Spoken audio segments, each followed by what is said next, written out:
Saludos a todos, espero se encuentren bien. El día de hoy vengo a contar un poco sobre la nación de Aquila, espero disfruten el video y sin más empezamos.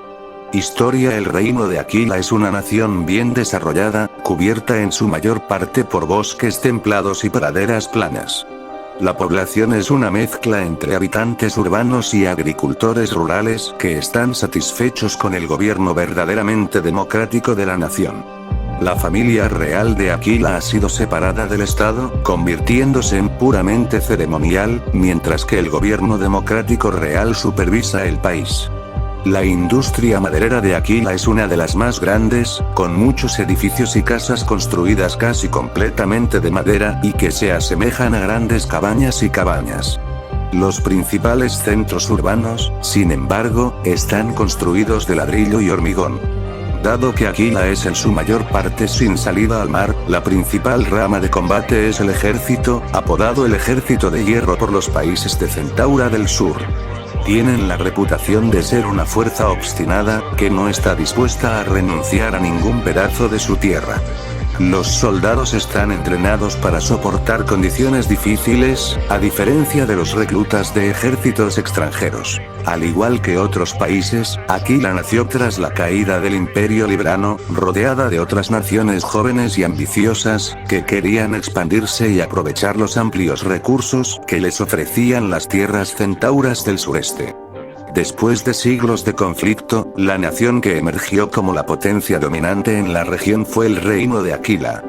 Este continuaría creciendo y expandiéndose, conquistando reinos más pequeños hasta llegar a las fronteras de otras tres naciones poderosas: Antares, Cetus y Drusa.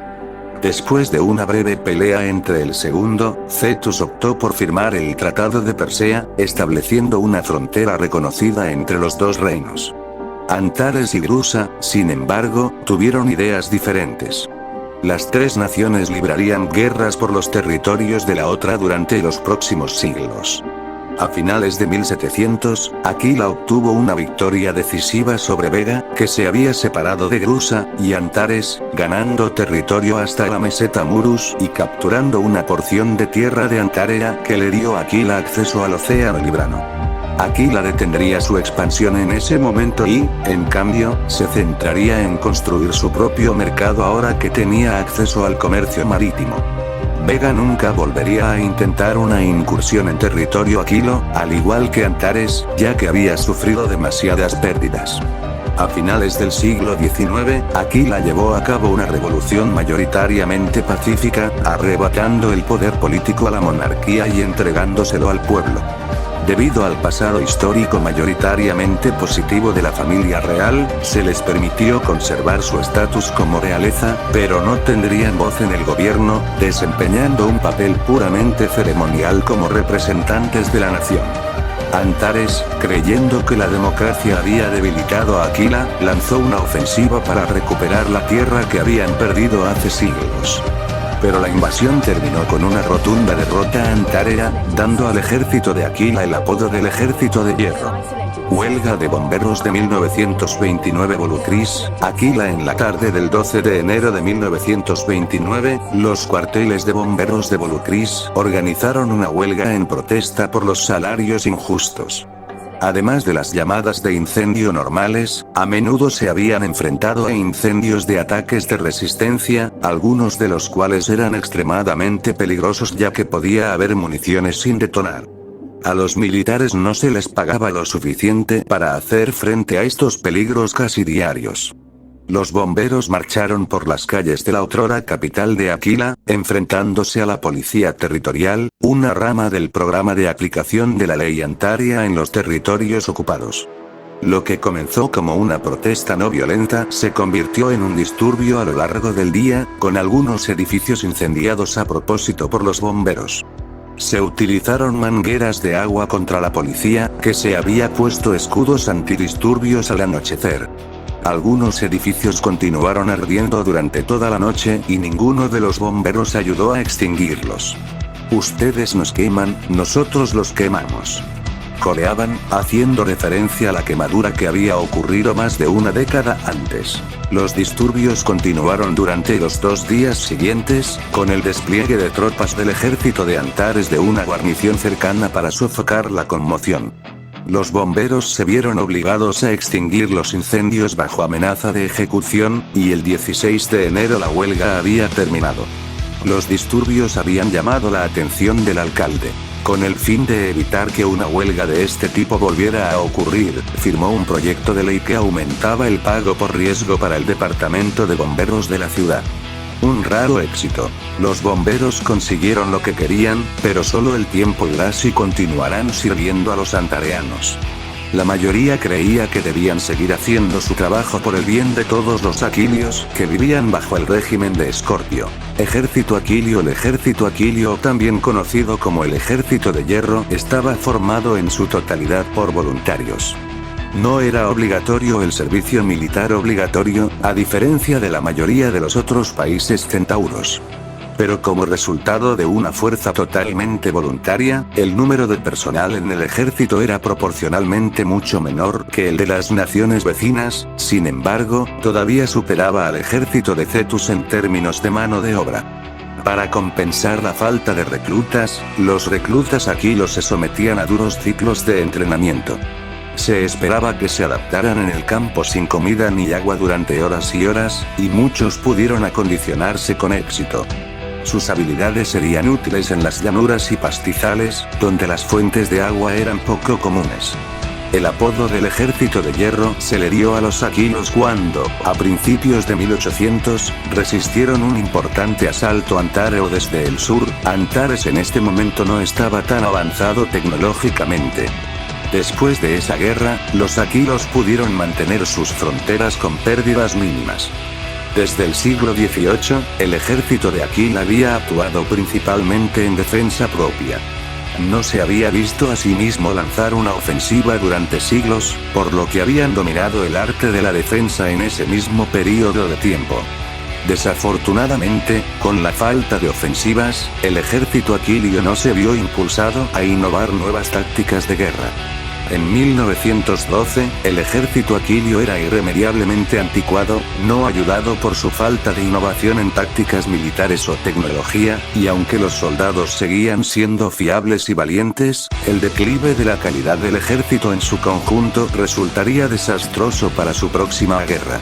En el momento en que los antareos invadieron con vehículos blindados e infantería motorizada, los aquilos carecían de estrategias de defensa contra la maquinaria que se movían rápidamente. Solo se produjeron unos pocos diseños de blindados aquilos a mediados de la campaña, pero sería demasiado tarde para tener algún efecto en el avance de los antareos. Durante la mayor parte de la campaña de Aquila, el ejército de hierro dependió de cañones de campaña y vehículos de artillería autopropulsados para destruir los tanques de Antares. La infantería Aquila fue capaz de dominar a las tropas regulares de Antares en su mayor parte, pero enfrentarse a los vehículos blindados y a las divisiones de Coque planteó un desafío aún mayor. Guardia Civil. La Guardia Civil fue una milicia nacional formada en el siglo XIX para complementar al ejército aquilio. Consistía principalmente de cazadores y agricultores que poseían armas de fuego, y aunque técnicamente no formaban parte de ninguna formación militar oficial, se esperaba que trabajaran junto al ejército aquilio en caso de conflicto. Se esperaba que los miembros de la Guardia presentaran mensualmente un informe al gobierno sobre las armas que poseían y sus condiciones. Esto aseguraba que un miembro estuviera listo para el combate. Sin embargo, no recibieron el entrenamiento militar adecuado, ya que en su mayoría eran civiles comunes y corrientes con la capacidad de ayudar al ejército cuando fuera necesario. Poseer un arma significaba que tenías un entrenamiento adecuado con armas, lo cual era lo suficientemente bueno para el combate. Durante la campaña aquilia de las guerras centauras, la Guardia Civil desempeñó un papel importante en la defensa de vastas tierras de cultivo y campos. Tuvieron éxito hasta cierto punto, pero dado que los civiles no solían poseer explosivos o cañones, pronto fueron dominados por los vehículos blindados antareos. La Guardia Civil solo era efectiva operando junto al ejército aquilio en lugar de luchar de forma independiente. La Guardia Civil tuvo más éxito en la lucha urbana, donde los materiales encontrados en las casas facilitaron la creación de bombas improvisadas o explosivos incendiarios. Las lámparas de aceite, alcohol, fertilizantes y cualquier material inflamable se utilizó ampliamente para hacer frente a los vehículos blindados. Desafortunadamente, debido a que los miembros de la Guardia Civil estaban vestidos con ropa civil normal mientras luchaban, hizo que los antareos se volvieran más hostiles hacia la población local y, en algunos casos, les dispararan si los tenían a la vista. Batallones penales. A principios de 1913, Aquila había movilizado a los convictos de las prisiones de todo el país a batallones penales. Estas unidades fueron nombradas de acuerdo con las prisiones de las que provenían, por ejemplo, el batallón de Asgoldland o el batallón del condado de Vaucluse. Se diferenciaban de las unidades del ejército regular, que estaban numeradas en lugar de recibir nombres propios. Estos soldados convictos estaban bajo supervisión constante, debido a la naturaleza de su estado. Sirvieron principalmente como tropas de primera línea, casi comparables a la carne de cañón, pero aún así tenían habilidades de combate adecuadas.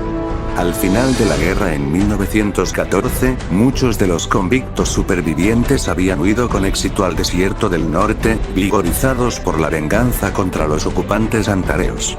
Anillo de Fuego. El Anillo de Fuego fue el apodo dado a una cadena de baterías de artillería defensiva que rodeaban las fronteras de Aquila. Construidas entre 1898 y 1900, cada batería fue construida con hormigón reforzado y típicamente armada con 3 o 4 cañones. Las unidades fueron colocadas de manera que formaban un anillo protector alrededor de las tierras centrales de Aquila. Las unidades enemigas no podrían pasar entre 2 baterías, porque los cañones aquilos tenían una gran cobertura de alcance. Cualquier formación que se moviera entre 2 baterías, sería recibida con bombardeos desde 2 lados. Enfrentarse a una sola batería tampoco era tarea fácil. Estaban protegidas por 2 camiones de campaña revestidos de hormigón y una red de trincheras de infantería que custodiaban la batería principal. Sin embargo, durante la campaña de Aquila en las guerras centauras, el uso de vehículos blindados pesados y aviones dificultó que las baterías se defendieran de un ataque frontal. Estas eran especialmente vulnerables desde el aire, ya que las medidas antiaéreas aún no estaban muy extendidas durante esta época. Los cañones ferroviarios antareos, con un alcance aún mayor que los de los aquilos, también podían bombardear baterías, aunque se utilizaron para asediar puntos de defensa cerca de lugares importantes. La batalla de Talona fue uno de los últimos enfrentamientos de la campaña aquilia, ocurrida después de la caída de Vaucluse. En la batalla en las afueras de la ciudad, se vieron innumerables proyectiles de artillería silbar por encima de los aquilios y alcanzaban objetivos en el centro de la ciudad. Inteligencia informó que estos objetivos eran puntos de resistencia militar, pero no fue hasta que las tropas de Antares en el terreno avanzaron más profundamente en la ciudad que descubrieron algo más. No se evacuaron a los civiles. Esta decisión de no evacuar a los civiles dejó perplejos incluso a los oficiales al mando de Antares, que poco después transmitieron instrucciones para cesar los bombardeos de artillería y no permitir la destrucción innecesaria de propiedades. Irónicamente, los antareos harían más para preservar las vidas de los civiles que los aquilios. La batalla de Talona acabaría convirtiéndose en una de las peores derrotas de Aquila en cuanto a bajas. Ninguno de los civiles había recibido la orden de evacuar bajo las órdenes del comando general. La artillería de Antares no discriminó, matando a más civiles que soldados durante el bombardeo de la ciudad. Sin duda Aquila es una gran nación que luchó hasta el final. Espero les haya gustado el vídeo, ya que si me costó su rato hacerlo. Gracias por ver. Y finalmente, para terminar el vídeo, quiero poner el último mensaje de la radio de Aquila, eso sí ya estará traducido al español para entenderlo mejor. Esta es Radio Talona, transmitiendo en vivo desde el último bastión de Aquila. Es aquí, en estos duros momentos, que hacemos nuestra última resistencia.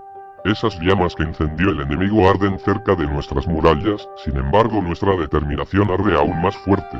El enemigo está a nuestras puertas, pero nuestro espíritu permanece intocable. La gente de Talona se está reuniendo, uniéndose de maneras que las fuerzas de Antares nunca esperaron. Ellos temen a nuestro poderoso espíritu. Esta ciudad es el corazón de nuestra resistencia, ahora soporta el peso de la voluntad de nuestra gran nación por sobrevivir. Informan desde el frente una lucha feroz en cada rincón de nuestra querida ciudad. Hombres y mujeres, agricultores, comerciantes, estudiantes como los soldados han tomado las armas. Para aquellas personas que tienen dudas sobre nuestro futuro, les dejo con este aviso. Porque este no es el final, ni siquiera es el principio del fin, sino más bien el final del principio.